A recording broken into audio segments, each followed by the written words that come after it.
Hi,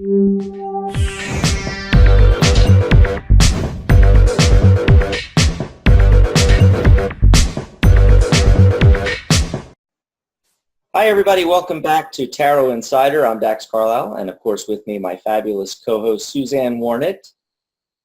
Hi, everybody. Welcome. Thank you for joining us. I never get that right. You're that way. And joining us... Who knows what way it comes out when you're videoing it. Yeah. And joining us is none other than Maria G. Maas. Hi, Maria. Hi, Maria. Hi, Susanne. Hi, everybody. Maria is a tarot teacher, and we're going to be talking about learning tarot today. So for those that are unfamiliar, we should tell everybody a little bit about Maria, right, Susanne? I think so. That would be a good introduction. Yeah. So she is the co-founder of the International Association of Angel Practitioners, found on angelpractitioners.com, and she's been a host on various shows with us for 5 or 6 years doing radio, Maria? Yeah. At least, yes. At least, yeah. And then as of 2015, we launched Angelic Realms Radio, and Maria is one of the co-hosts on the Monday show, Angelic Realms Radio. So you can catch that also through angelpractitioners.com. And Maria, you've been doing tarot for a long time now? Yeah, I say so. Do I even know how many years? Well, I think I had tarot cards since I was a kid. As far as reading professionally, I probably began somewhere around 2007, 2008, something like that. So, you know, a lot of people like to hear the story, how you get interested in tarot in the first place. Do you have a how you got started story, Maria? Well, as far as getting interested in it, I remember as a kid having an interest in it. My family was, I come from a long line of old-time Sicilians that are very, very superstitious. And there were always people in my family who had psychic abilities, whether they talked about it, whether they didn't. Right. It was just something that was. My grandmother on my side had lots of stories, and she would talk about things like the evil eye and that kind of thing. She was very into healing remedies with herbs and that kind of thing. She was very superstitious. I remember when she sold her home and then moved to Florida for retirement. We lived in Queens, New York, and I remember her buying the saint and burying it in the yard. We had to bury the saint upside down. It would mean that, believe it was St. Joseph. And if you buried the saint upside down in the backyard, it meant that you would, be able to sell your home at a good price. And old time superstitions. And my mother was always the psychically sensitive type. She had a lot of premonitions. She was interested in cards. I remember going to a bazaar when I was a child, charity bazaar in the neighborhood that the school was running. And I remember winning, remember witch fortune-telling cards? They came in an orange and black box with a little witch on them. Okay.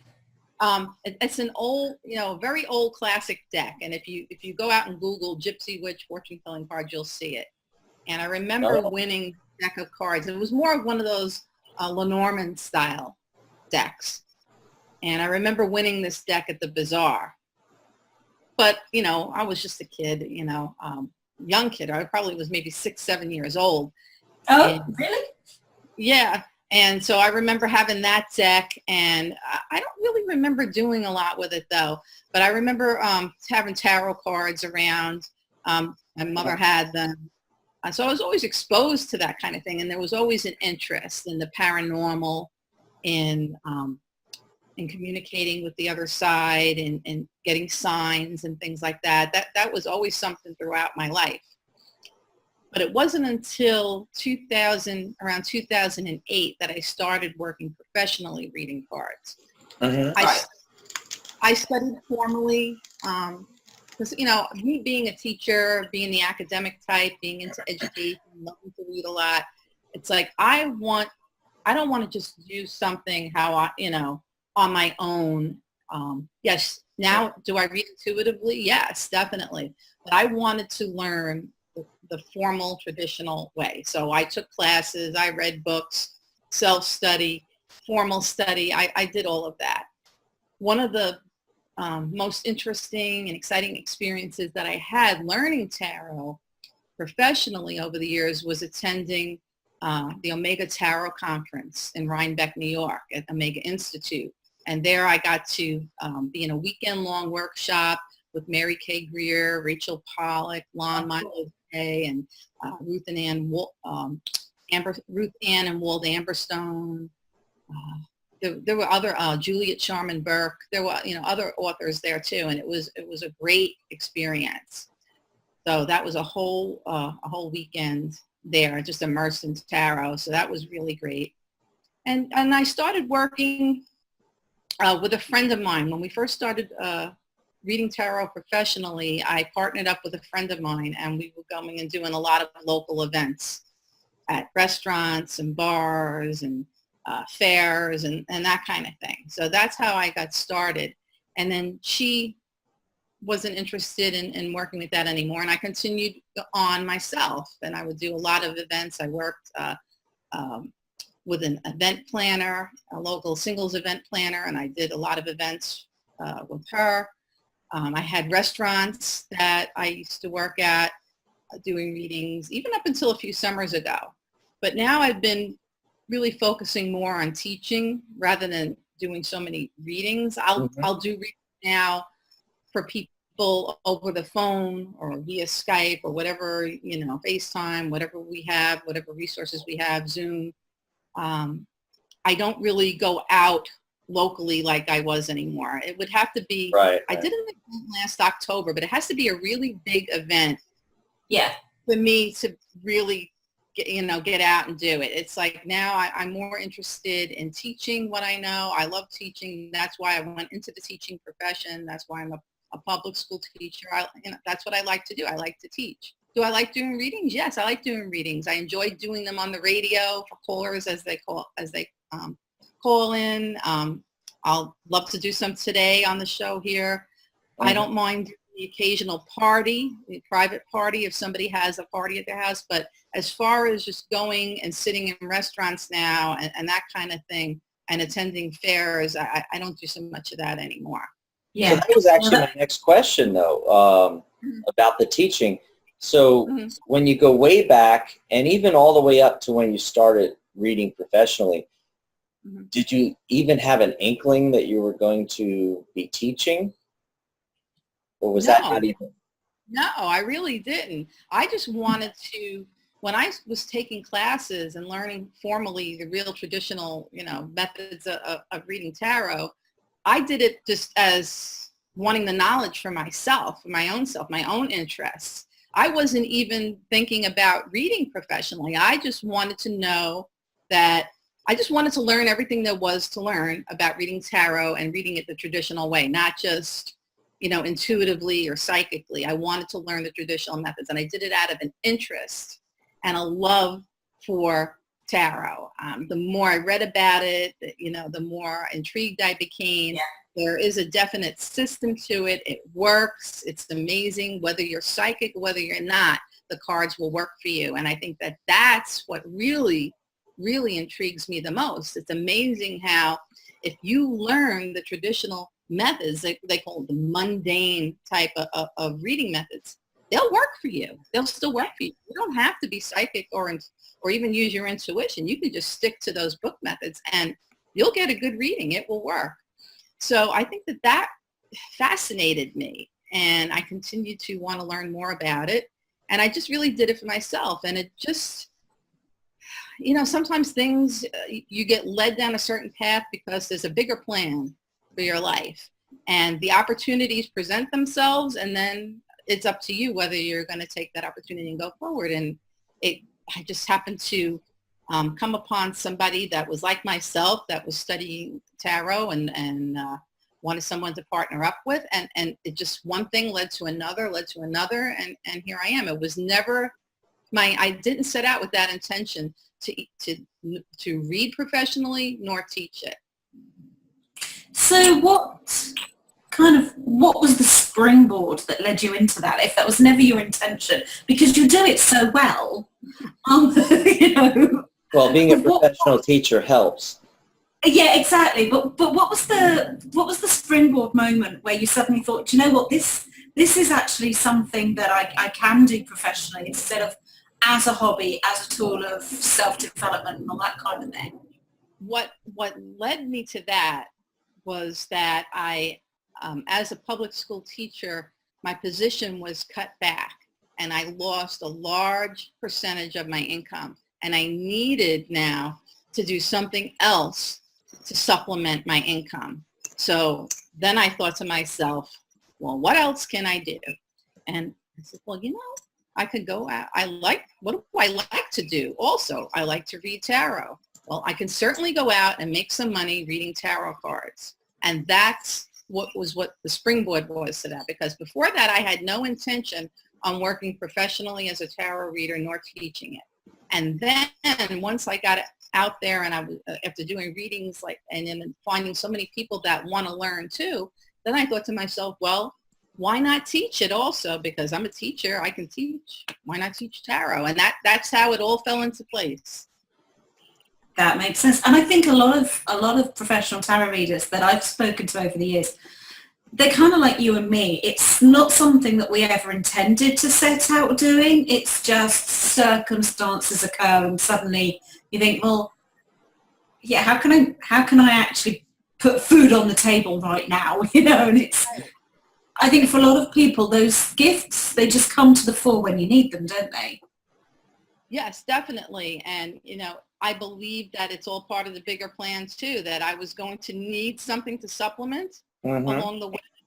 And that's how I was led to continue to have this interest and study formally, because I don't know if I didn't have the formal background, the traditional methods, and be so sure that I'm doing it correctly, that it doesn't matter to me how good the reading happens to be if I was just doing it intuitively and psychically. If I felt like maybe I wasn't doing something right, I wasn't sure if I was doing it right, I would not feel comfortable charging.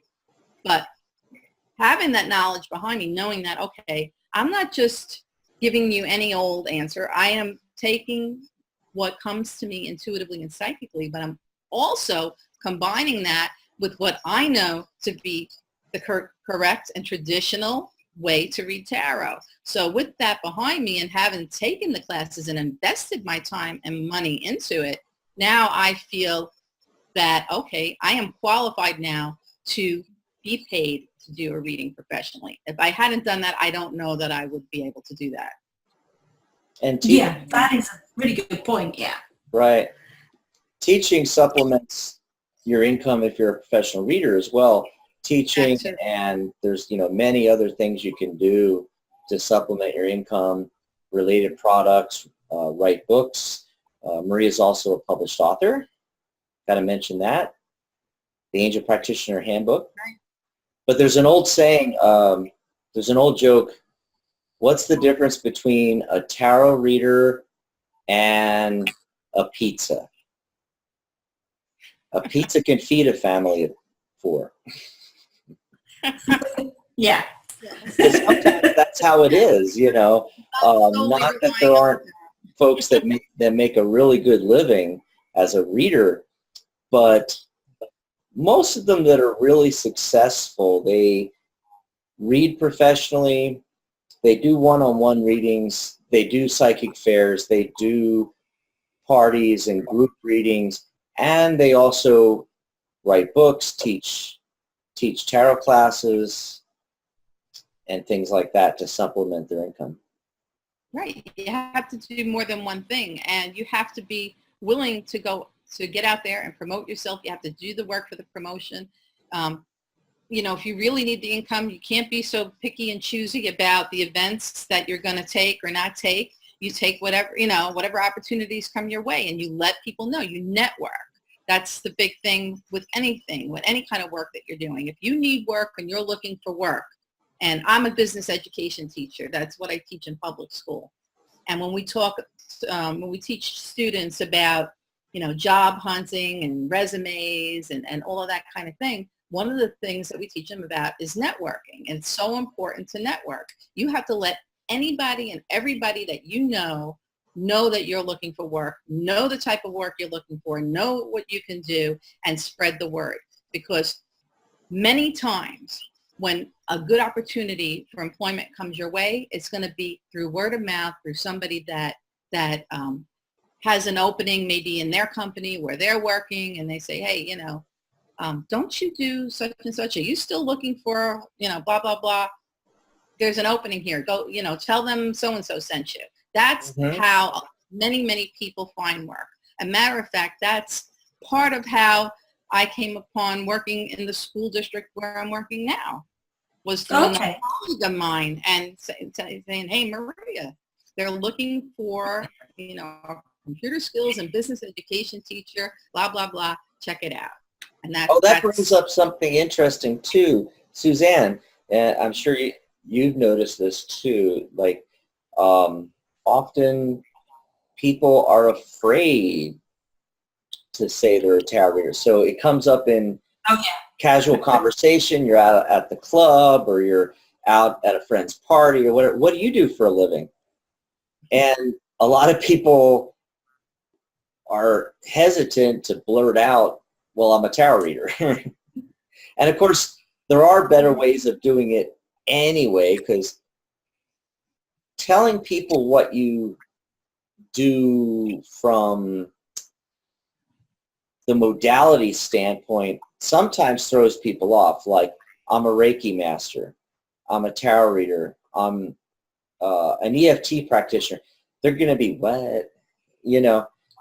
But if you specialize in something, let's say you do romance readings really, really well, and you say, well, I specialize in helping people find the love of their life. Oh, tell me more. So that's one way of, softening the blow, so to speak. But I'm with you, Maria. People should be telling everybody and have those cards handy to hand out, the business cards. And it's like, I do readings. But don't you both find that a lot of people are afraid to, even in this enlightened day and age in the 21st century, they're resident to mention that they do tarot? I think so, because because you have to blame Hollywood and the bad rap that tarot has been given. They make it look like it's something evil, and then you have to blame the church, the Catholic Church, for the scare that they put into people about it. So I think that's part of it.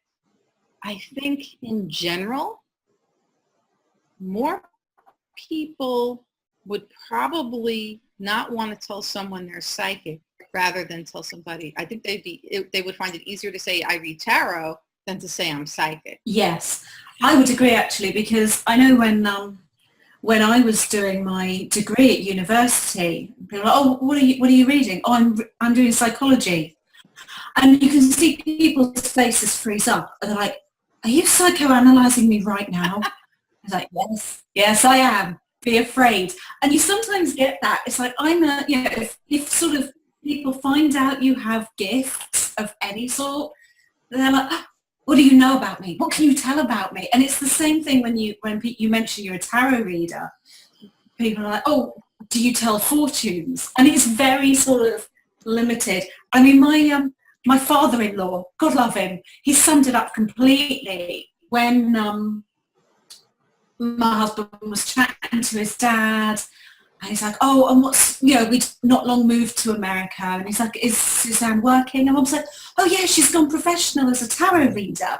And there was just this, I wasn't on camera, but I happened to be watching, and there was this pause that went on for a little while, and his face was a picture, and he's like, that's a job. And I'm like, yes, it is, and it's paying quite well, thank you very much. There is that kind of misconception, isn't there, that, like you say, with Hollywood and everything, we are constantly battling this idea that, this isn't some flaky end of the pier thing, although there is nothing wrong with working at the end of the pier. It is my dream to work at the end of the pier where my mum lives, where I used to live, because it's a beautiful historic building and people kind of take their stalls really seriously there. But there is this misconception that if you cross my palm with silver, I'm going to tell you're going to meet a tall, dark, handsome stranger. Right. So I was just wondering, did you have any tips, Maria, for helping people kind of get over those barriers? Get over the barriers of saying what they do? Yeah, and and people just facing those misconceptions, the best way to tackle them. I think that you should be proud of the work that you do. If it's something that you're interested in and you know that the service that you're providing is helping people, it's helping someone, you should take that and you should be proud of it. You should, I don't think that you should ever feel, embarrassed about saying that you read tarot cards. You're providing a valuable, important service. And look at all the people that call in just on our radio shows every week. Every Monday when I'm on that show, the switchboard is filled with calls. We don't get to half of them. Okay?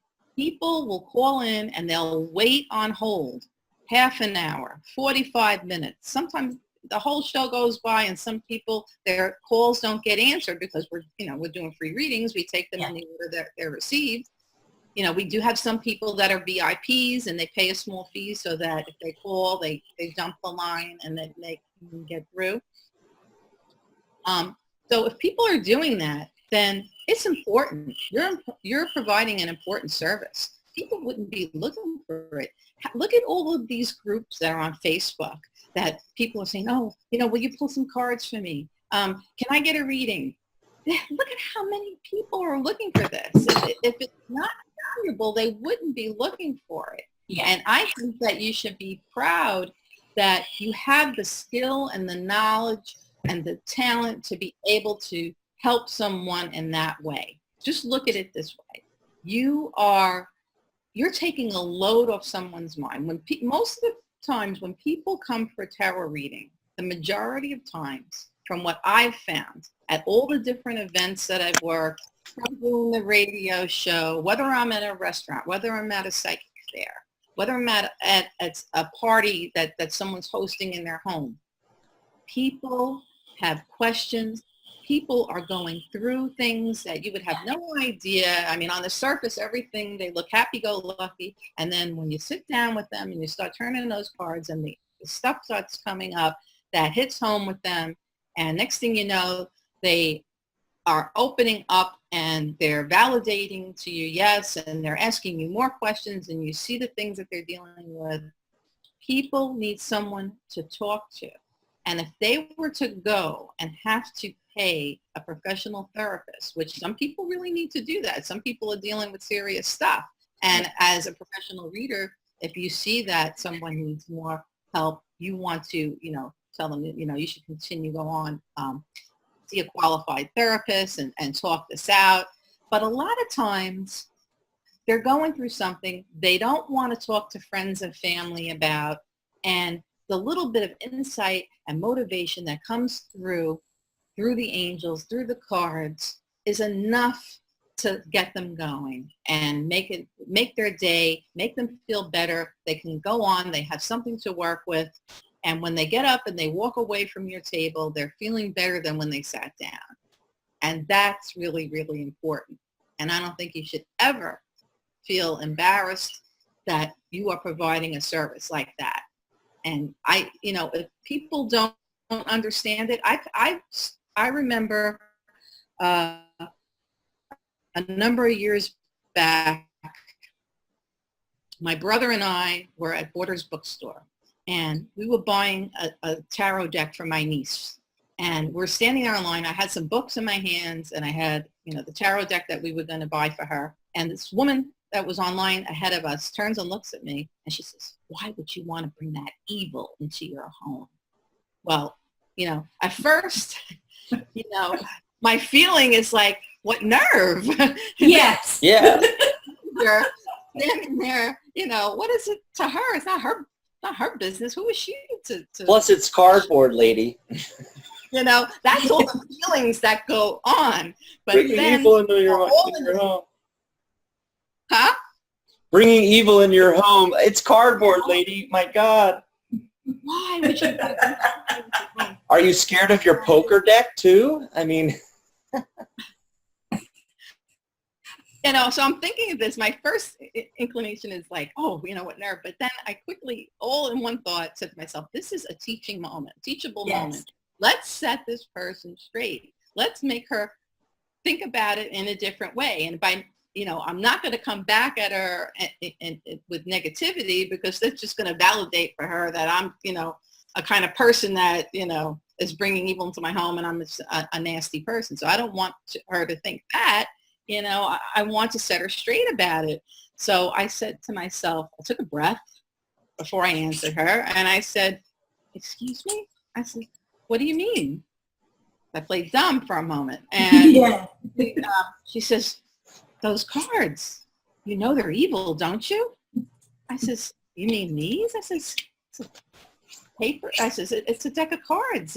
It's paper. It's ink." I said, how could it's an inanimate object? How could it be evil? How could it be good? It's an inanimate object.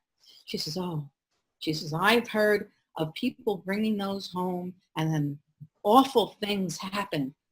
I says, "Well, listen, I don't know who you heard that from." I says, "But this isn't the first deck I've purchased." I says, "I'm purchasing it for someone else, not for myself." I said, "I have many decks at home, and I work with them all the time. And I can assure you that they're not evil and they're not good. The only thing that has any power is the person handling the cards. If the person handling the cards has ill intent, well, then what comes of it is going to be negativity and something that's evil. If the person has good intentions, then they're using them to help." I says, if you bought a knife, they're a tool. A knife is a tool. You can use it to, to cut meat, to eat, or you can Perform use surgery, save lives. Save lives, or you can hurt someone with it. I mean, And take a life too. The person that's using it, the tool. So she says, "Well," she says, "I suppose so," but she says, I says, "Well, you don't really understand what it is and how it works. You need to educate yourself." I said, "First on that. Why don't you do a little research? Why don't you, instead of looking at some scary movie that's just fiction, The why death don't you card. why don't you get a book and read a little bit about it? Do some Yeah. research on the internet and see what they're really used for, and then make up your mind." By the way, in the chat room, Ms. Vicky says it's all about intention, and that's pretty much what I was just about to say. I always say the magic is in the mind. It's not in the cards. Absolutely. Another My thing mum, I was going to say, my mum put it really well. She was challenged. My mum's a Christian witch. Don't ask. That's a whole complicated. okay.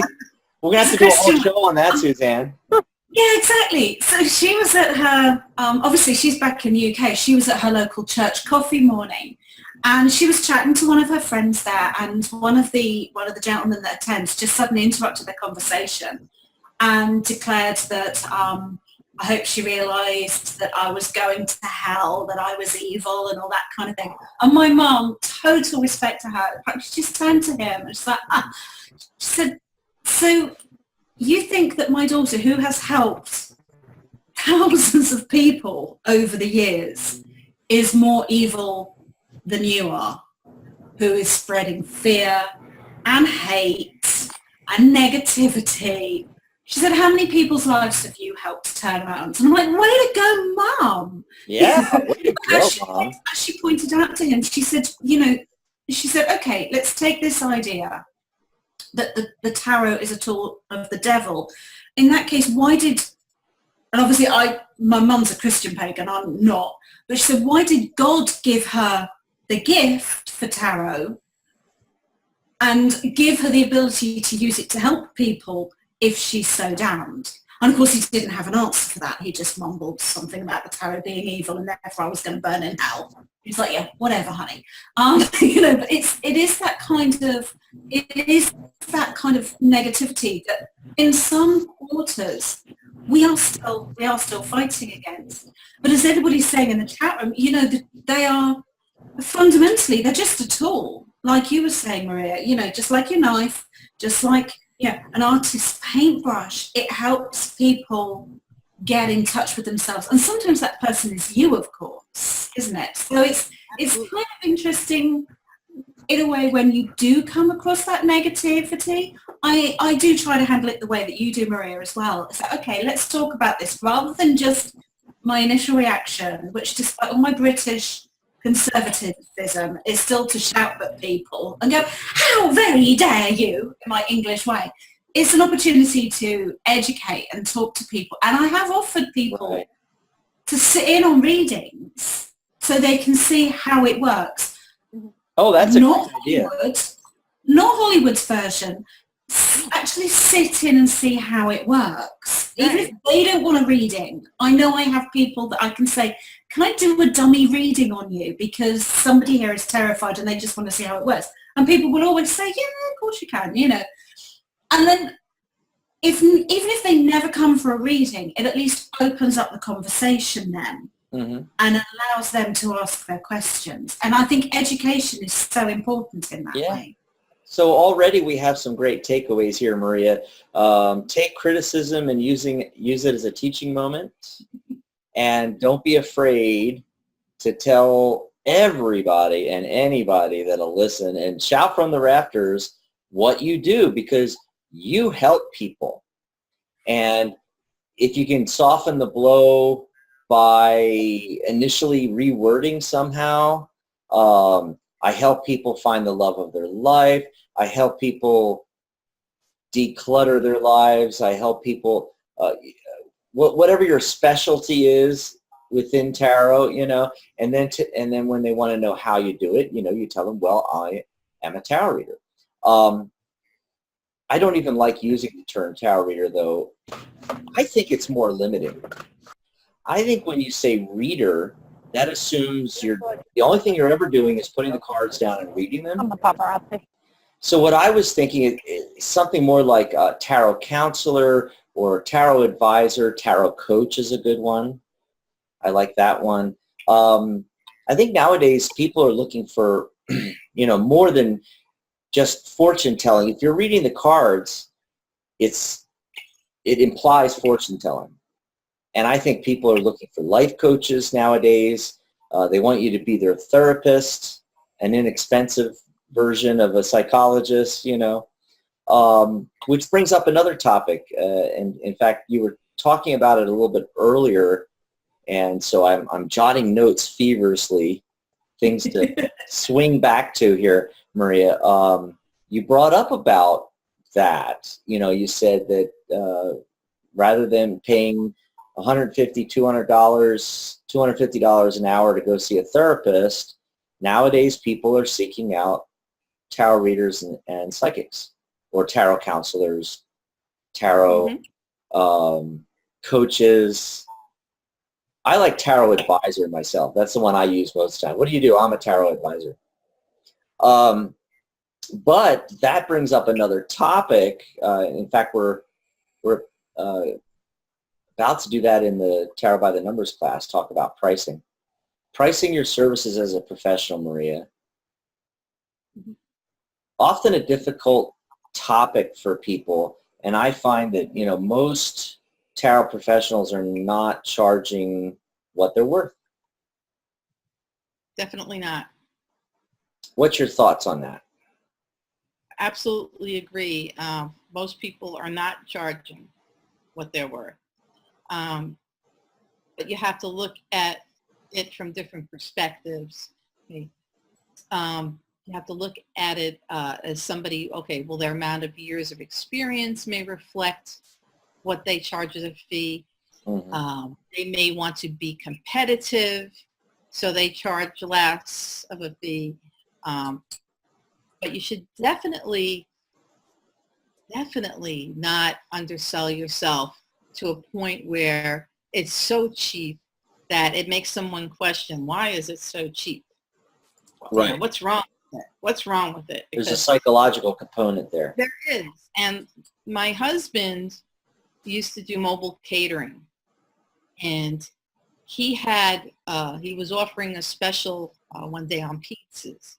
And I don't remember the exact price, but let's say he was offering them $1 a slice, let's just say. People were actually literally coming up saying, what? $1, that's it? What's wrong with it? You know, they would literally ask. Does it taste like cardboard? Yeah. Like he's like, there's nothing wrong with it. I just, put it on sale. I wanted to have something that was a special that people could afford and get a little extra of. So after that, he's like, well, you know what? I'll just bump up the price. Same pizzas, a few days later, raised the price, and he was running out of them, and he had to get more. Isn't that amazing? It is. I mean, if something is too cheap, people would think there's something wrong with it. Mm-hmm. Well, I think when I started out, I go back those many decades, I remember that what I saw was the average. Now, not the low, not the high, but most readers after, working with the Tarot Guild locally in San Diego at the time, the Tarot Guild was just local to San Diego at that point. We hadn't created the website and the radio shows and, gone international yet. But we had 400 members. A lot of them were professionals. And the average was about $1 a minute. So $60 for an hour reading, let's say. Mm-hmm. But, every 12 years, prices double.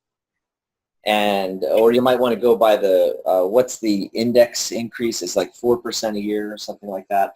So at the very least, we should be at $2 an hour.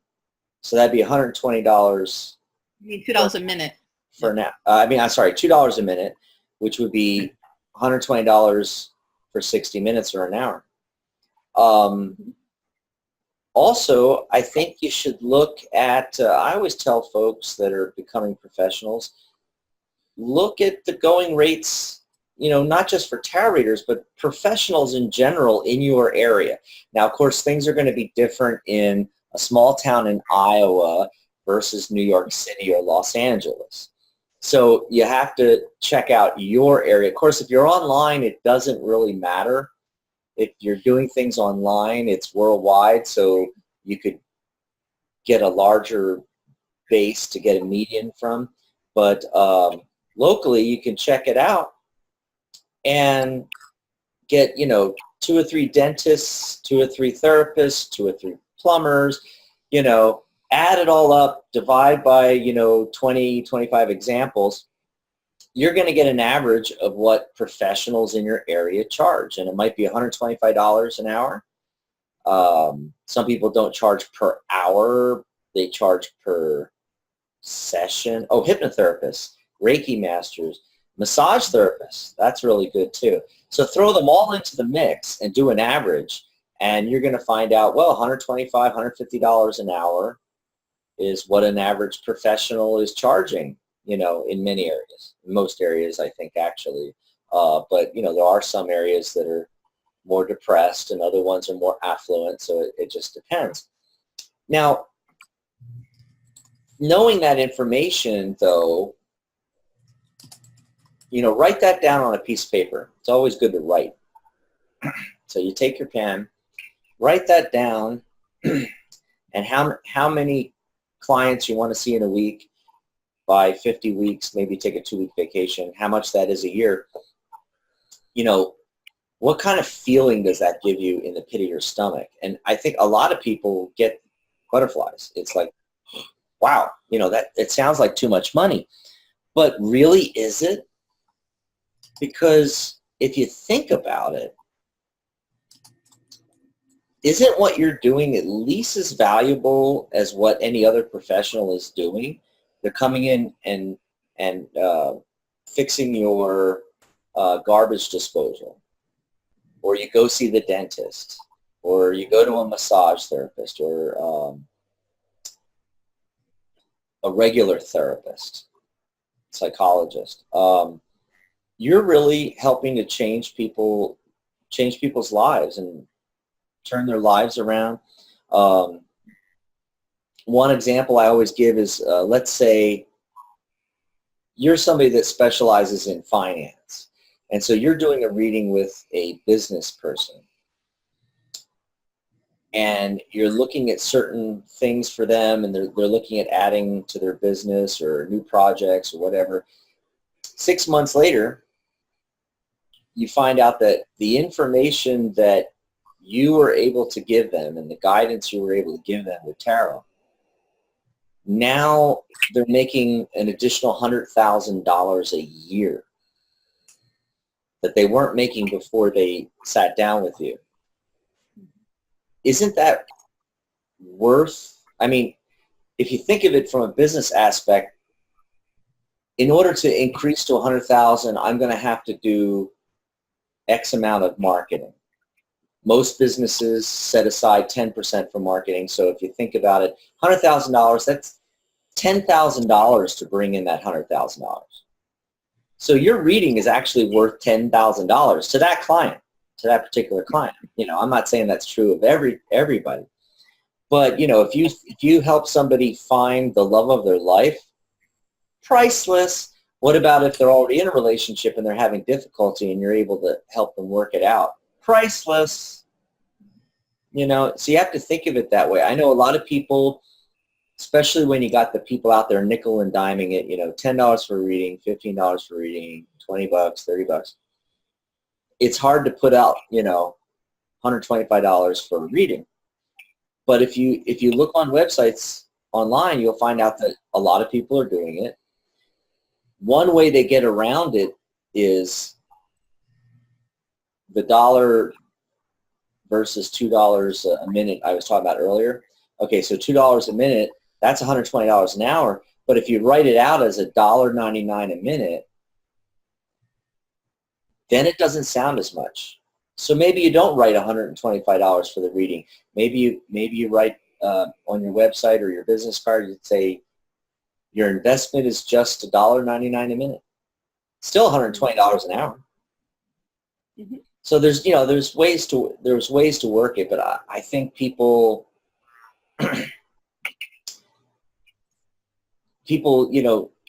they don't value their own service.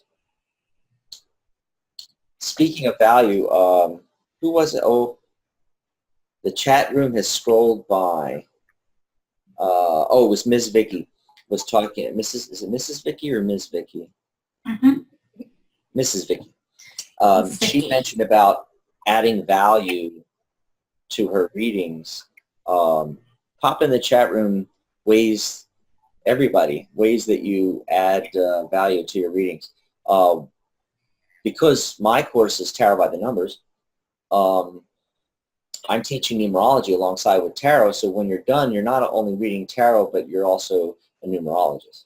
So you can work with the numbers, do somebody's full chart, do a full numerology report, and what I do is when I'm going to sit down and have a reading with somebody ahead of time, I get all their information, I do all their numbers, I create a chart, I create a whole report, I print it out, I go and sit down with the client and my cards and I hand them the report, and then I talk about their numbers. I talk about their numerology first. Often I answer a lot of their questions ahead of time, or their questions change. But my main point is that I'm adding value to my readings by adding something like a numerology report. Other things you could do is maybe get certified as a life coach. We have a great life coaching course on tarotguild.org. Very inexpensive. You don't have to pay thousands or even hundreds of dollars. It's under $100, and it's on tarotguild.org under courses. Become a certified life coach, because then you're a certified life coach and tarot advisor. So you're using the cards, but then you also have these additional tools where you can help the client get to where they want to go. Maybe you study emotional freedom technique and add that, where you're able to actually help them. Things come up in readings, emotional topics, and you're able to help them release that with EFT or hypnosis or neurolinguistic programming. There's a lot of tools where you can add value to your readings, but the main thing is I think that people are really undercutting themselves. And do you talk about that when you're teaching, Maria? Absolutely. We talk about how many, different ways that you can apply these techniques, what the different kind of tools that you can work with. I mean, that's all of the stuff that that I teach in the Certified Angel Practitioner course.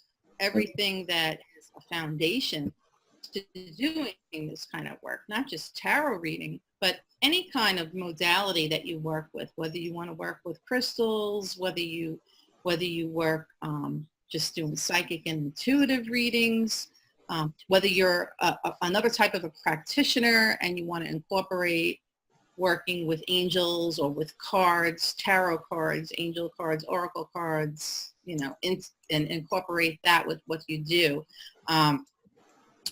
Tarot cards are a great way, and angel cards as well, and they go hand in hand as far as I'm concerned. But this is not a show about, talking about. This is not Angelic Realms Radio, so I'm going to stick to the tarot theme. If you are a teacher, a tutor, if you are a therapist, if you do some other kind of work, a hairdresser, whatever it may be, tarot cards are a great way to strike up conversation. If you just get a deck and you sit it on a shelf near your workspace, I would bet anything that the person that is sitting there coming to get whatever the services that you offer, it's going to strike up a conversation. And then you can weave it into what you do. You may be a nail technician. Yeah. There's so many ways of working with these different tools and combining it with what you already do, that leads to something more, leads to another way that you can serve a client that you were already serving. Okay, so that's another way to go about it. And if you are a Reiki practitioner, for example, working with the angels, bringing the angels into your work, I mean, what better reason is there to do that when it comes to healing? And then working with tarot in a sense itself is a healing tool, because it brings a lot of things to the surface, that underlying subconscious things that are affecting somebody in their day-to-day lives. And that's what makes it so powerful. So, and they could be used other ways. You can teach people how to manifest, how to meditate on certain cards to bring about certain circumstances and to change the energy of a situation. So you can use the tarot cards for meditation and for manifesting as well. So there's a lot of ways that you can go about it. You could use it as a writing prompt tool. As a writer, you get writer's block. What's how do I start this next chapter? Where should I go with this? Pull some tarot cards. You'll get some ideas for sure. I like that. Yeah. I also like what you said about combining and what was it? You were mentioning nail tech. And I was thinking that, there's a lot of clever ways that you can work in tarot reading. I mean, I'm not saying do nails and tarot reading. What I'm saying is find some place that is a day spa or a bar, club, restaurant. You mentioned restaurants before, Maria. A place where people get their nails done, beauty gathering salon, place. you know, Yeah. and you know, have them add your services. I mean, it especially, you know, I mean, not a chain hair cutter, but if it's like a privately owned salon, you know, I mean, that's a great draw. That's a great draw. It's like, you know, that you also have a tarot reader on staff, and coffee houses.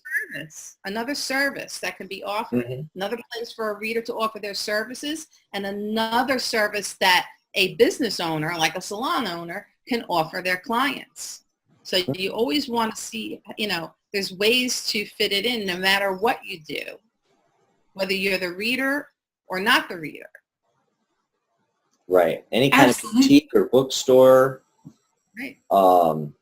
There's so many different possibilities.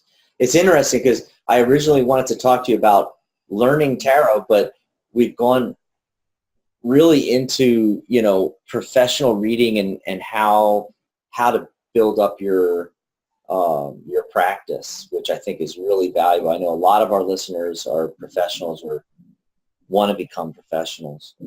And we're also going to, I'm sorry, Maria? I have a question for you about learning tarot. You mentioned about learning tarot. When I learned tarot, I first, you know, I didn't know the rules, you know, and I was just you know, reading that intuitively, psychically, and then maybe once in a while glancing at a little booklet. Okay, then I went to learn professionally, formally. But it's funny, when I teach now, not every student that I have that comes to me is going to have, you know, had any prior knowledge or any, or ever maybe even used a deck before. But when I teach, I always teach the traditional method first, and then I go into teaching intuitively. I'm wondering how both of you began working with it. Was it intuitively, psychically, or was it traditionally? Well, I definitely started out traditional. And it's really interesting that you mentioned this, because when Susanne and I just started teaching Tarot by the Numbers, we started off telling them to learn intuitive, and gave them ideas and gave them exercises to do. And within the first module or two, you know, get them out there actually doing readings. And then the rest of the course, now we're going to go through all the traditional information, all the traditional. But of course, my course is unique because I combine it with numerology. It's tarot by the numbers, and that's because we divide the deck up by the numbers in the deck. The numerology, we use numerology as a framework for learning the tarot. It makes it a lot easier, but also you learn things that you don't normally learn in the traditional way of learning tarot. But we do go through all the traditional things as well. And it's interesting because I was going to ask you that question, Maria, about how you started off this way, but now things have become much more intuitive and psychic. Would you say that working with the tarot over a length of time, that this is in and of itself going to develop your intuition and psychic ability? Absolutely. It's come full circle, because I started out not really knowing the traditional meanings of the cards and kind of working with them intuitively and psychically. Then I went to learning the formal traditional meanings, and once having digested that and having that internalized, it's in my subconscious, I know every card, I can tell you every book meaning of the card. Once you have that deep into your subconscious, now you're also drawing on that when you're reading intuitively and psychic. So, you know, it's come full circle. Now, you know, I'm reading both ways, and both come into play. Both definitely come into play. And I think that what happens is, even if somebody just sits down, gets a brand new deck, gets a book, you know, starts studying the traditional meanings, takes a class, whatever it may be, once they internalize all of this, they have all this information digested, I think that now they start picking up on the other nuances. A color will jump out at them. A specific symbol on the card will jump out at them. the number may, all of a sudden be like, flashing at them. And you hone in on different areas. And this is what starts to tune up your intuitive and your psychic abilities. It naturally starts happening because we all have it. We just have it to different degrees. Some people are suppressing these things and they need to be woken up, and working with the tarot can definitely wake it up. What about you, Susanne? Yeah, when I got my first deck, I just had to have them. I didn't know anything about them, apart from knowing that we have a gift in my family for things like that. I just wanted them. So yeah, I sat there and I did carefully learn book meaning, but I soon found out that I'm doing readings and I know what they're supposed to mean. I'm kind of thinking, that's not right.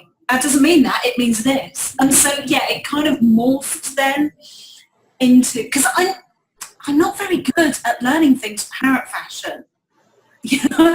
I'm more of a doer rather than a kind of a book scholar, which is odd because I'm constantly reading stuff and educating myself. But when I'm trying to learn something like that, like the tarot, trying to remember what the moon card means, what the Seven of Cups means, oh God, it went in one brain cell and out the other. So I actually found that by no longer battling that and beating myself up because I couldn't remember that, to trust my intuition, knowing that the knowledge was in there somewhere and it would come out in the reading. And so I always remember something that somebody told me really early on when I was fairly new to tarot.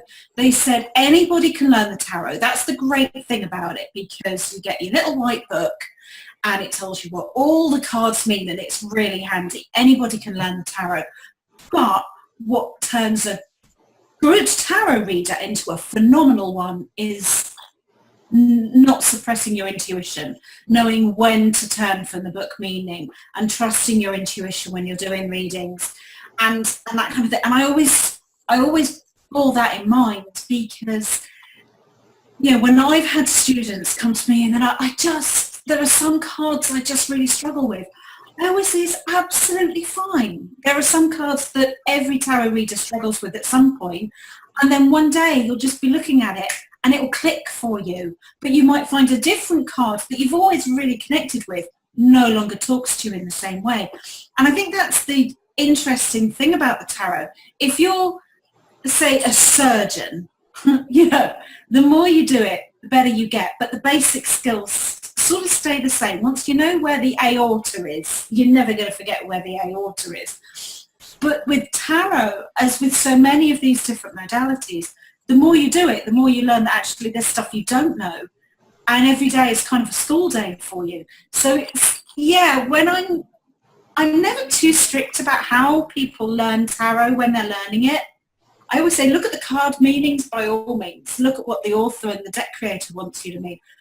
But remember that your cards are a communication between you and your subconscious. And trust your own subconscious, trust your intuition, trust your angels, whatever you want to call it, is call the energy that you're connecting into. Trust that to be able to get the message across. And that's when you notice people's readings suddenly take a huge step forward, and their confidence grows then because they're getting that better connection with the cards. It's always really interesting when people are on that learning journey, isn't it? Seeing how they're going about it. So before I forget, I wanted to mention you can find out more about Maria by going to angelpractitioners.com/Maria. And also I want to put here in the chat room for everybody joining us live, angelpractitioners.com/cards will take you to her Mastering the Art of Reading Oracle, Angel, and Tarot card. I can never remember it. It's such a long time. I just call it the card reading course. It's like a 3-in-1 course. It's Mastering the Art of Angel, Oracle, and Tarot card reading. Yeah, but I made it really simple. You don't have to remember all that, folks. It's just angelpractitioners.com/cards. That'll get you there. But I wanted to ask you, in that course, how is it that you teach reading cards? okay, well, we go through the whole process from the beginning. We go through, all of the traditional tarot card meanings. I go through the Archangel Oracle cards by Doreen Virtue. This is the back side of those cards. So I use the Radiant Rider-Waite deck is the deck that I like. That's the back side of the tarot card. That's what we use. Oh, look how, that's so interesting. It's like the colors in these cards, the back of the card is just beautiful. And then, I picked up this one and look at the colors, it just complements it. This is the Knight of Wands. And the Knight of Wands, whenever I look at this card, it's funny, this wasn't planned out, but when I see the Knight of Wands, it's somebody who is very charismatic, and this person really enjoys talking about the things that they love to do. And this is what we're doing right now today. We're talking about what we love. The whole philosophy of tarot. That's and the so tarot, forth. jumping in there. Right?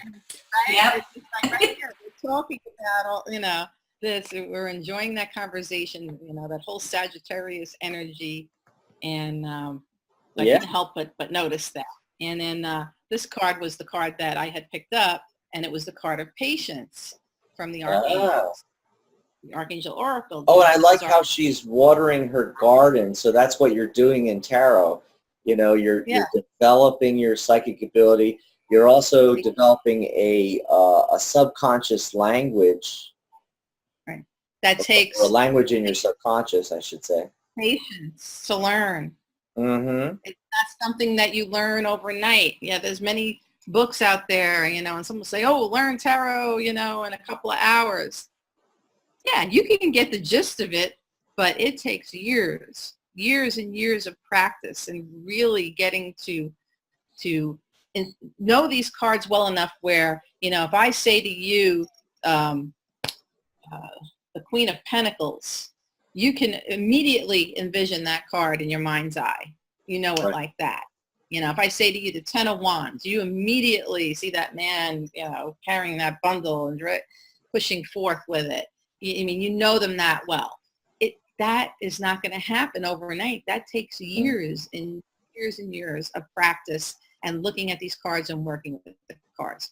With Oracle cards, it's very different. There are the tarot, it's a method. It's a specific structure to the deck, especially when you have the Rider-Waite style decks. There's a particular structure and design to it that you need to become familiar with.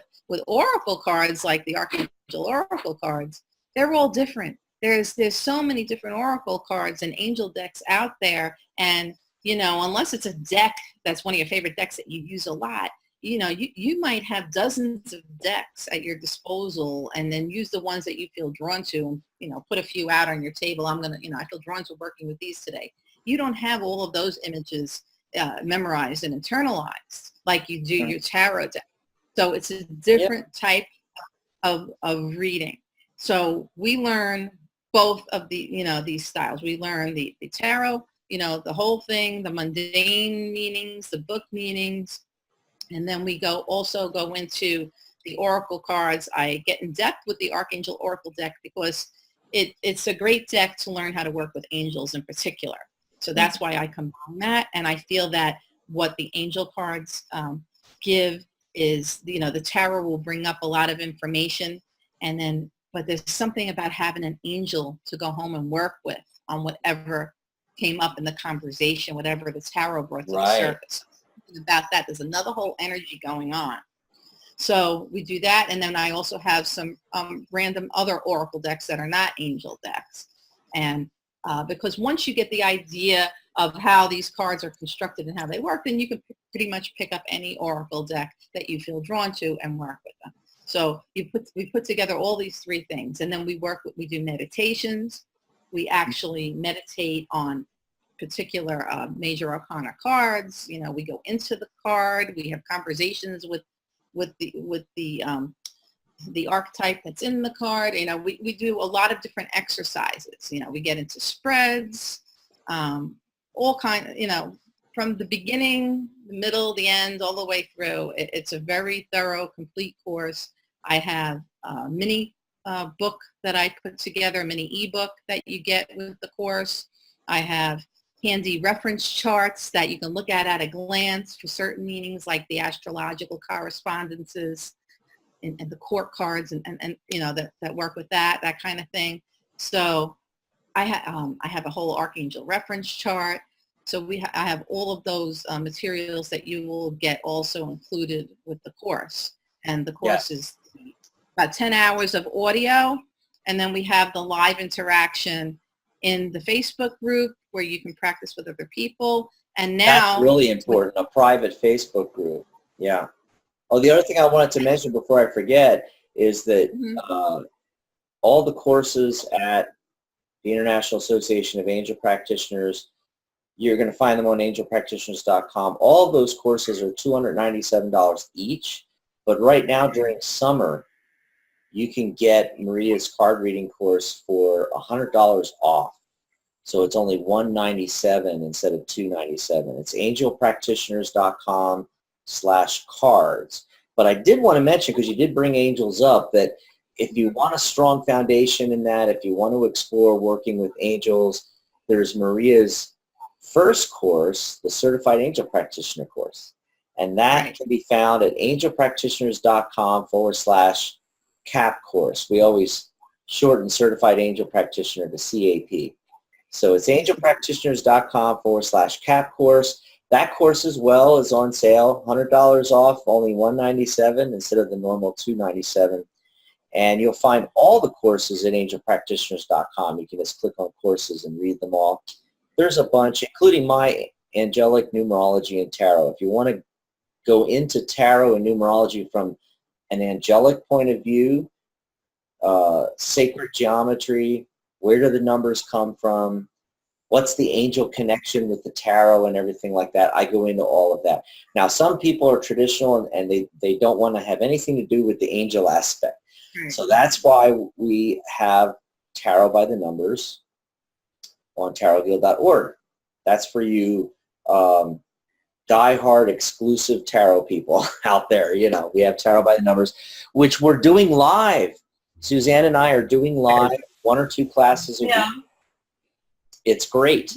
See, and I do use some of the material from the angelic numerology and tarot course, but most of it is live with me and Susanne, which is really, really cool. Now, after we're done, it's all going to be in the can, as they say in the film industry. Once you're done filming, it's in the can. Well, once it's in the can, everybody's going to have to just watch it, whereas you can join us live right now. It's great. I did want to mention before I forget that there's only, I wrote that down, there's only 4 days left to get the course free.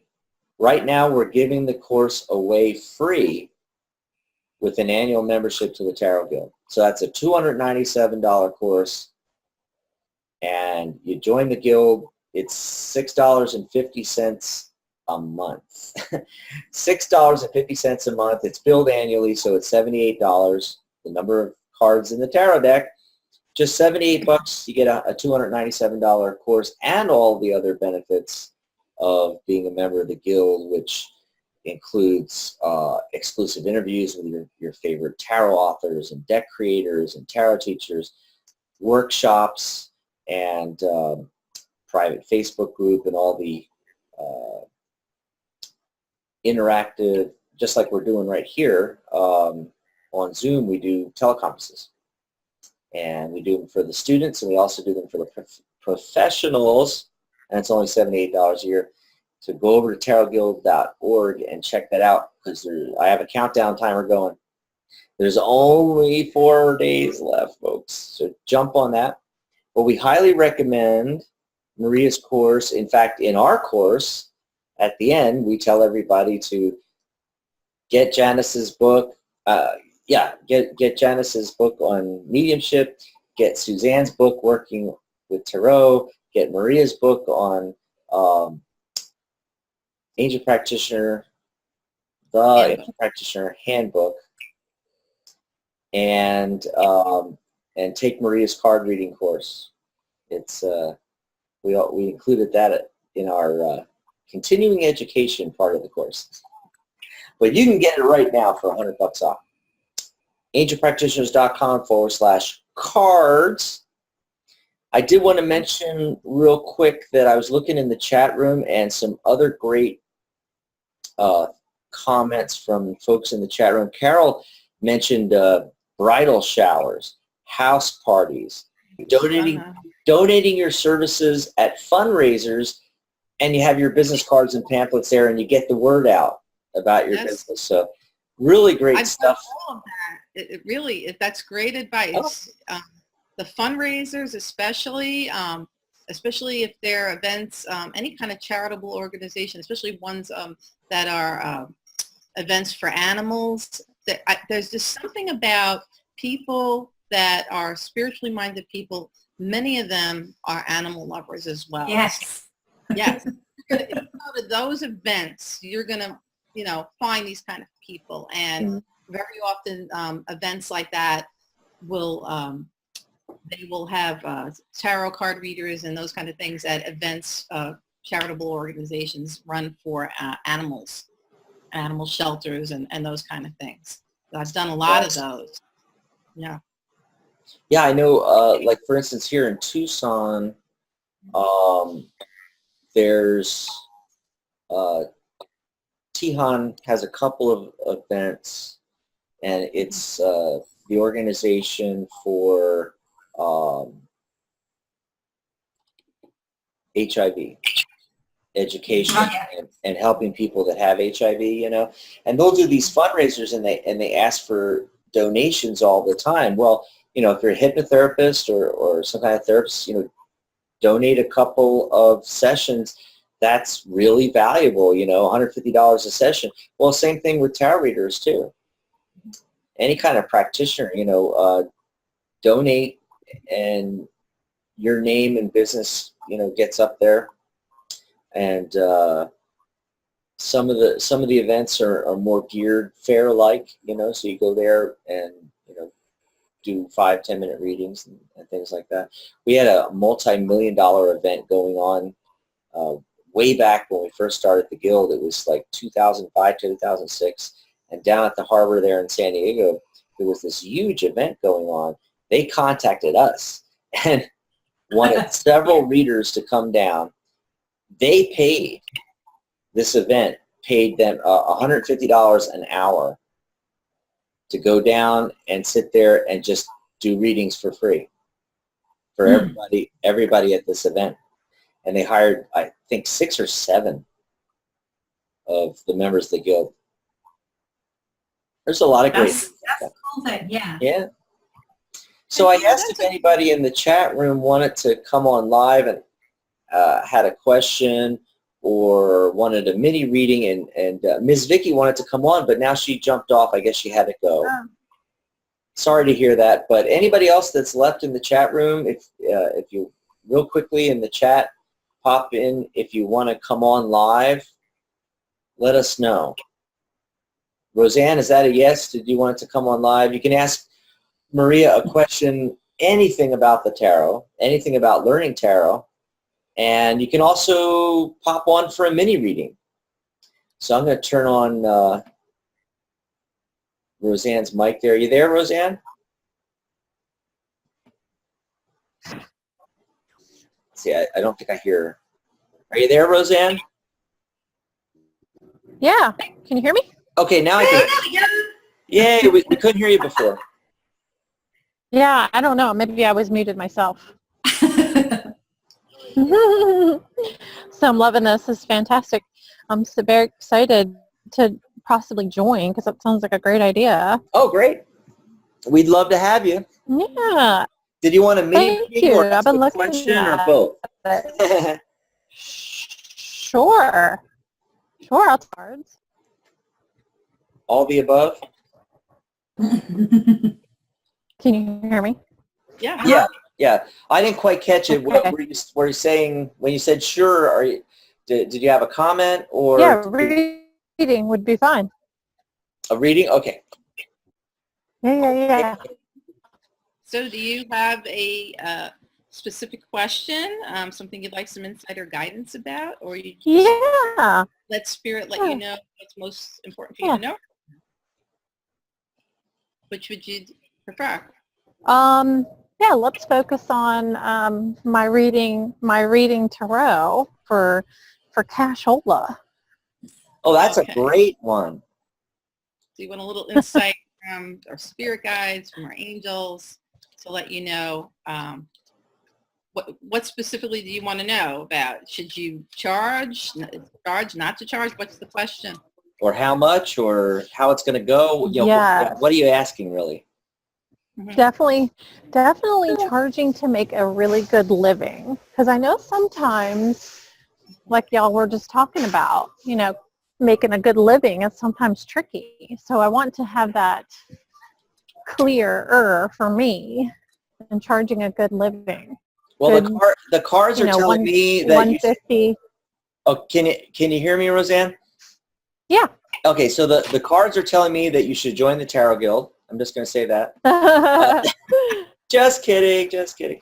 But that's true, joining in with a professional organization of a lot of other people really can help, and it's interesting that you asked this particular question. Maria's pulling some cards now. I'm going to bring some cards up too. But I wanted to say is when you join annually, one of the things, in addition to the Tarot by the Numbers course, Roseanne and I do, Roseanne, you're Roseanne. Suzanne and I, see, I'm already getting you there. I'm getting you there in that professional. I like it. Suzanne and I do a reading, a tag team reading together, and one of the things I mentioned in the write-up is, you can ask any question about any topic, of course, love, life, career, but also you can ask about your career as a tarot reader. So that's a great topic to look into. What are you getting, Maria? Okay. Well, the angels are telling me, and I always pull the angels into my readings because it's just, how I work.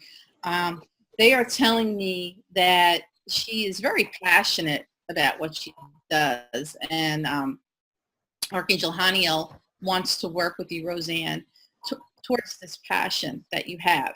And what I'm seeing in the tarot cards is that I think you're in a pretty happy place right now, according to the tarot cards. And I feel like anything that restrictions that there are just something that is kind of something that it's your own ego talking to you, and it's imposing restrictions, and they're not really there. It's just an illusion. And I see you moving forward with this, and I also see you at the same time having choices. I feel like there's going to be more than one thing. Like, so you're kind of trying to choose between more than one, several things, several options going on.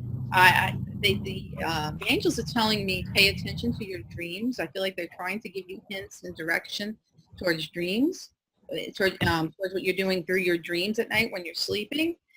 And it could also be a hint to spend some time in meditation, okay, because I'm also seeing that in tarot cards as well. I see don't be afraid of taking a risk.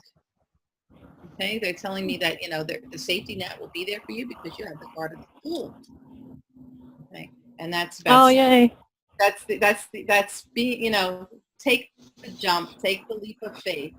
The angels will be there supporting you as long as you're working towards what you're passionate about. Because this is the card I had pulled up, the card of passion. Okay.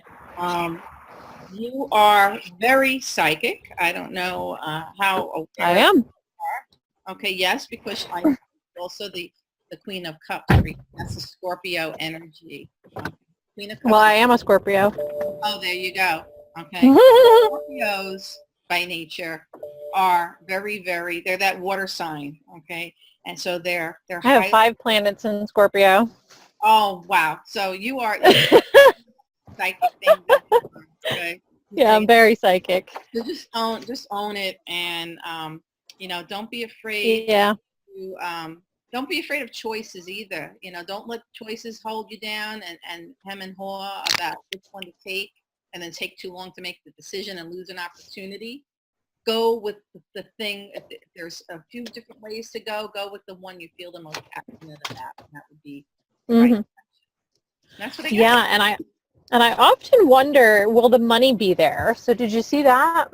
Well, I would assume that if I have this card telling you to take the leap of faith, that it's saying, trust that, the safety net's going to be there for you. Okay. Okay, great. It doesn't mean, go quit your day job if you have one. It means work, but don't be afraid to go forward with your work as a tarot reader, as a psychic, go forward, take the next step. Perfect. That's wonderful. Very good. My dreams are very vivid. So they're talking to you. Pay attention to them. Keep that little notepad and pen by your nightstand and jot it down if you can. I know I people who do that. I'm not very good at taking my own direction. I know I just want to go back to sleep, but try and do that if you can, especially if it's something that you're like, wow, that was really, really vivid, really interesting. Let me. Yeah, I can do that every day pretty much. I can go in and ask myself, what do I want to know? And I'll have a dream about it. It's really fun. This is the card I was referring to with that, about having the choices and then there's the angel speaking to you through dreams. Oh, that's perfect. Oh, I like that deck. That's awesome. 7 of Cups. This is the Radiant Rider-Waite deck. And it's I like it.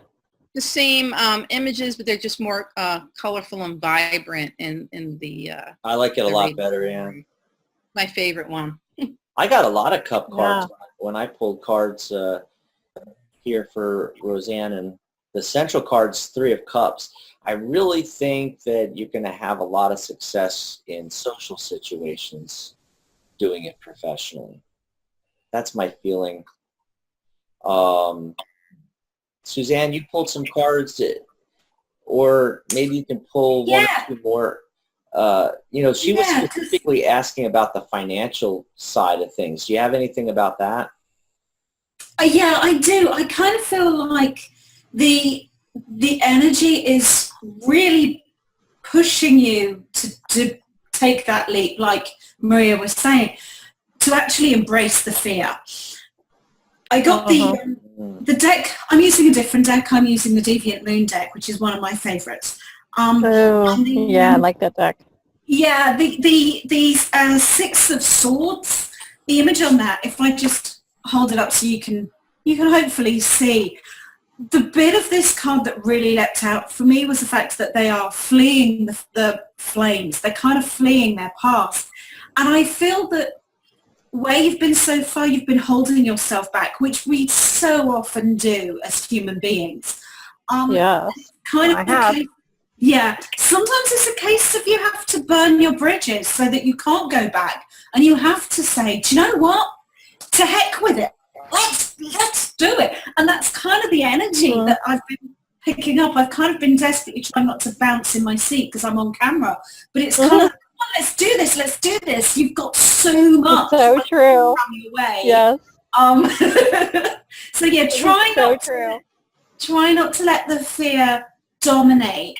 And just take that leap of faith, because the final card that can, I also got just real quick, the 6 of Cups, which in this case is kind of that nostalgia, that feeling that we can, looking back to our past, to our childhood where things felt safe. That's kind of where you need to be moving from. And we finish up with the 4 of Wands, which is really about hearth and home. It's telling me that financially you will be able to support yourself. You will be building your dreams upon this foundation. So don't be afraid to put the work in, because it's definitely going to pay off. Wonderful. So that reassures you. Awesome. Well, that has to get any better than that. I wish I could show you my cards. I actually have them digitally up on the screen.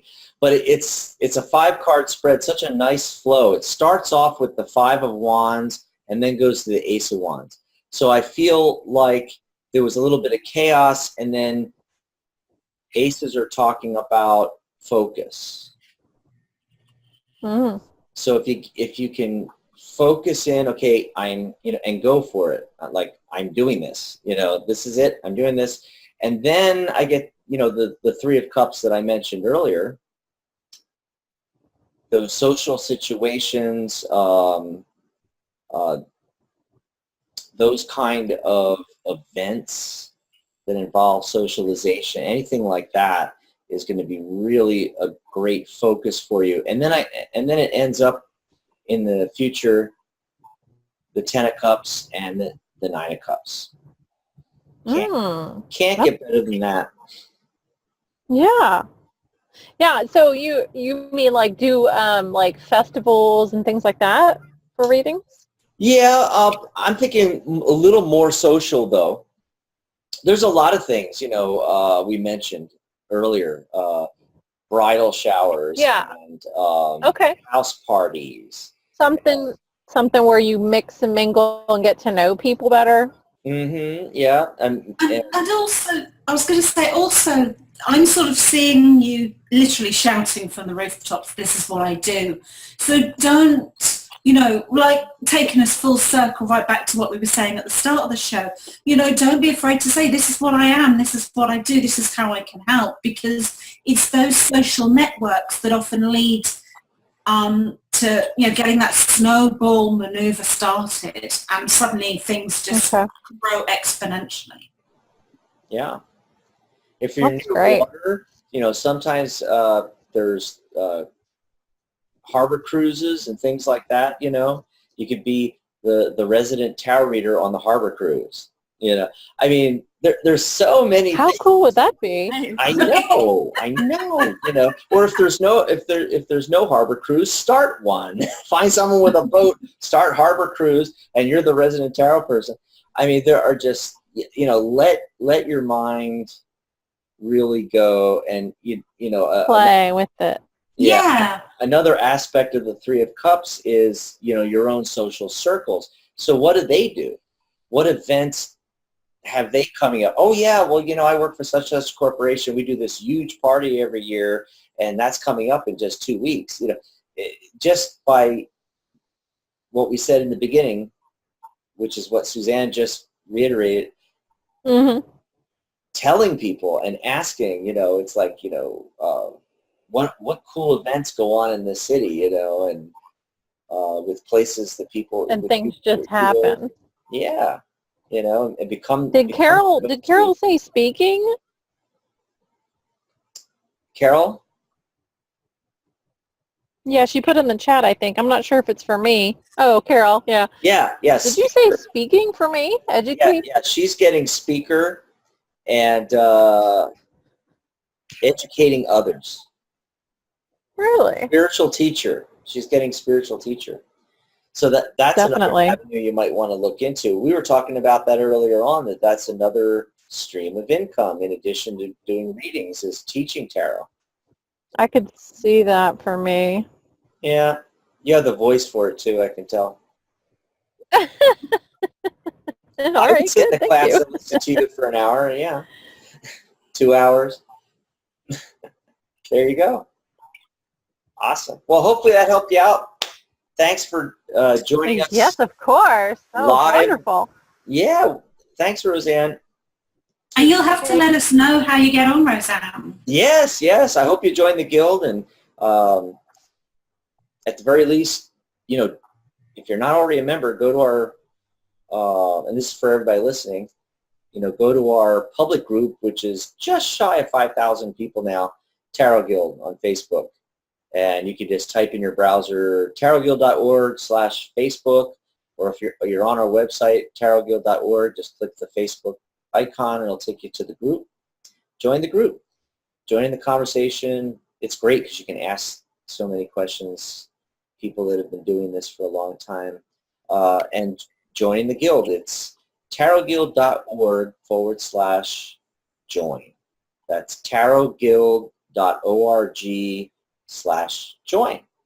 So don't forget to go and check out Maria on her page, angelpractitioners.com/Maria. You can read all about her. You can find her book, and you can book a private session with her. I think there's even links to your courses too on there, I think. But in case not, just click courses on angelpractitioners.com or type in angelpractitioners.com/cards for the Mastering the Art of Angel, Oracle, and Tarot Card Reading. There, I said it. angelpractitioners.com/cards. And her other course is angelpractitioners.com/CAP course, C-A-P course. Go check it all out, angelpractitioners.com. So anything else, Maria, you wanted? I was going to mention about upcoming shows and stuff. I think we covered it all. I'd love folks to come over to angelpractitioners.com and check out everything that we have to offer. Yeah. We have lots of great stuff on there. We have some, if they go to our info page, they could even get some video webinars that you and Janice and I recorded a few months back. We have some great topics there on angels and crystals of love, angelic angels and law of attraction. There was another one we did on how to get the most out of a psychic reading. So we have some great free goodies on there as well. That's at angelpractitioners.com/info. All of our updates and news, or anything that we have going on, our great sales, everything is there. Also, check out Angelic Realms Radio. Many of the shows, they're on four times a week. Many of the shows are going on hiatus for the summer, so it's kind of in and out. I know that the Tuesday show just had a great show today, so it's in archive. Who we are and why we are here. I heard part of it, and I need to go back and listen to the rest. It was really, really good. Sunday, July 9th is the next show. Lepa Todorova is Bernie's guest, and they're going to be talking about a new therapy for relaxation, sophrology. Can't wait to hear about that. And then Monday, July 10th, Liz has on Julie Ann Fay, and she's going to be giving her summer astrology forecast. Is that cool or what? Awesome. Very cool. Awesome. And I want to thank Lizbeth for taking over the Monday show for me this summer and allowing me to have some much needed time off. Thank you, Lizbeth. Yes, and Susanne and I are kind of doing the same thing here with Tarot Insider. We still have some interviews coming up, but we are, concentrating on getting the course out and doing those live. And also, I'm trying to bring up my show notes here. Also, I'm relaunching my local practice doing hypnotherapy. And so I need to take some time off to work on that. So there won't be a show on the 4th of July because it's Independence Day here in the U.S. But on July 8th, it's International Tarot Day. And we're going to ask everybody and their mother to be on that show. Pretty much. Including you, Maria. I hope that maybe you'll be able to join us because it's a Saturday. And that's July 8th. We would love for you to pop on and be one of our guests, and we're going to ask a whole bunch of other people. And everybody out there, it's going to be one giant party. We're just going to have all the cameras and mics on, and we're all going to talk tarot for an hour. So that's July 8th. It's a Saturday. It's the International Tarot Day. There's no show on the 11th or the 18th of July, but on the 25th, we're interviewing Tori Hartman. That's going to be great. Oh, then in August, there's no show on the 1st, but on the 8th of August, we have author Kathy McClellan talking about her Star Tarot, which comes out on July 28th. And then we'll be back in that September. title, Star Tarot. Isn't it gorgeous? Yes. There's the book, Angel Practitioner Handbook. I have my copy around here somewhere. I just don't know where it is. Oh, wait. I do have it. Wait, I found it. Look.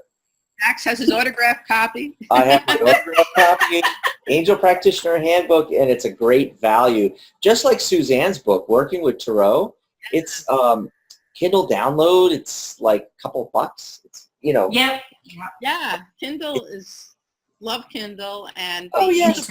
handbook is, if you go to Amazon, you can definitely download it on Kindle. I think it's like $3 on Kindle. Oh, that's awesome. And the paperback is $10.99, but Which I is definitely still recommend expensive. the paperback is a great value too, because I have like these great charts in there, and I have great picture, I have photos in here and things. So, but if you're a Kindle reader, I love Kindle, and I definitely recommend it on Kindle, because then all the links in the book will work on Kindle. And if you use other types of e-readers, if you go directly to the publisher's website, which is Balboa Press, BALBOA, Balboa Press. If you go to balboapress.com and click on the bookstore and look up the book, Angel Practitioner Handbook, on that website you can choose whatever digital format that you like. So if you use Nook, or you use iBooks, or you just want PDF, you can get a variety of ebook formats right from there. And it's available pretty much anywhere ebooks are sold. It's all over the internet. I mean, you go to Google Books and find it there. It's everywhere. You can just type in your browser angelpractitionerhandbook.com. It'll take you right there.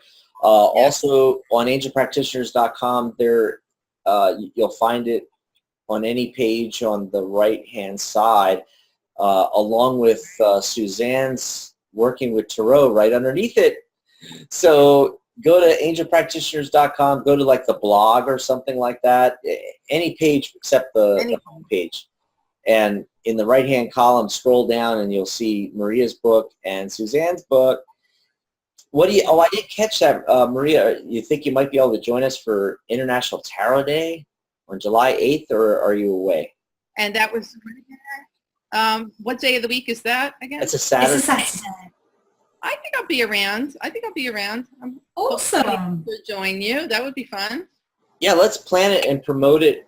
And because most of the shows are on hiatus, our show's going on hiatus. The next time we'll be back, folks, is July 8th for International Tarot Day. Let's see if we can get everybody to join us on camera here, and Mike It would be cool. and chat. We will. I didn't catch what you said, Maria. What time is that on July 8th? The time? Oh, we actually haven't discussed it, but I was thinking of just doing it regular time, which would be like 2 o'clock, 2:30 Eastern, something like that. Okay. Yeah, it'd be great to have you. That would be fun. Any last words, Maria, Suzanne? Hey, I just want to wish everybody, a happy, healthy summer. Yeah, great summer. In the U.S., great 4th of July. Stay safe. Enjoy your fireworks, but be safe. And come and check out angelpractitioners.com, all the wonderful things that we have to offer, Angelic Realms Radio, all our courses, lots of great things. And also tune in again to Tarot Insider and go and join the Tarot Guild.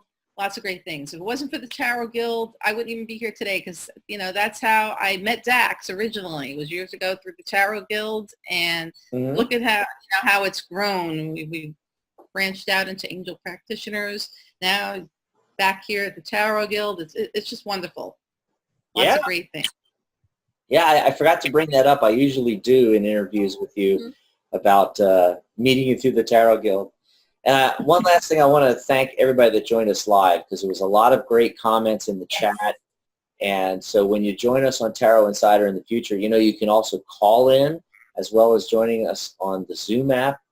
And you can join us live in the chat room on the Zoom app. And it's always the same URL, live.tarotinsider.com. Just live.tarotinsider.com. And so on the day and time, you just type that in, live.tarotinsider.com, and boom, you're here with us. You can see us on cam, and the phone numbers are always available on the website, and you can call in if you can't, use your Zoom app for some reason as well. So I'll see you all, and you and Suzanne and Maria on July 8th for World Tarot. Yes. All righty.